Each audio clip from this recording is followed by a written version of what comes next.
অসমৰ ৰাজ্যক এইটোৱে মই আবেদন জনাম যে আমাৰ ৰাজ্যখন বিকশিত যেনেধৰণে বিকাশ হৈ আছে সেই বিকাশটো যদি আমি কণ্টিনিউ কৰিবলৈ নিশ্চিতভাৱে NDA চৰকাৰ ভাৰতবৰ্ষত প্ৰতিষ্ঠা হ'বই লাগিব আৰু NDA চৰকাৰখনৰ প্ৰয়োজন আছে আৰু এই NDA চৰকাৰ যেহেতু হোৱাটো খাটাং হৈ পৰিছে গতিকে নিশ্চিতভাৱে আমাৰ ৰাজ্যখন বিকশিত হ'ব এই ক্ষেত্ৰত অসমৰ জনসাধাৰণে যাতে সহযোগ কৰে তাৰ কাৰণে মই অসমৰ জনসাধাৰণক আবেদন জনাম মই আজিৰ দিনটোলৈকে আচলতে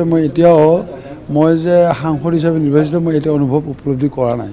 মই এতিয়াও তাৰমানে মই বিধায়ক হিচাপে মই তাৰমানে ভাবি আছোঁ আৰু এনেধৰণে তাৰমানে মই প্ৰথমতে বঙাইগাঁও সমষ্টিৰ কথাটো মই চিন্তা কৰিব লাগিব বঙাইগাঁৱৰ যিহেতু মই এগৰাকী নাগৰিক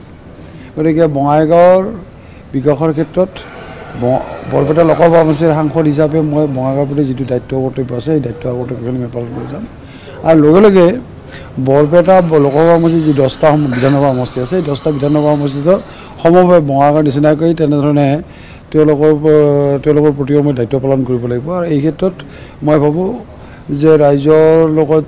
আলোচনা বিলোচনাৰ মাজেৰে বৰপেটা লোকসভা সমষ্টিৰ যিসমূহ সমস্যা আছে সেই সমস্যাসমূহ চিনাক্তকৰণ কৰি সেই সমস্যাসমূহ কেনেধৰণে সমাধান কৰিব পৰা যায় তাৰ এটা ৰাস্তা পথ উলিয়াব লাগিব আৰু পথ উলিয়াই আমি একত্ৰিতভাৱে ঐক্যবদ্ধভাৱে সেই সমস্যাসমূহ সমাধান কৰাৰ কাৰণে আগবাঢ়িব লাগিব নাই আমি অসম গণ পৰিষদ তাত আমি প্ৰাৰ্থীত্ব প্ৰদান কৰিম আৰু অসম গণ পৰিষদৰ প্ৰাৰ্থীত্ব প্ৰদান কৰাৰ পিছত যেতিয়া আমি উপনিৰ্বাচন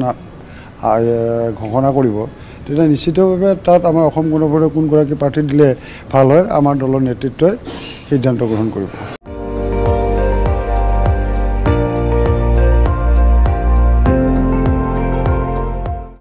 আপুনি চাই আছে ND24 সৰ্বশ্ৰেষ্ঠ নহয় সৰ্বোত্তমৰ দৌৰ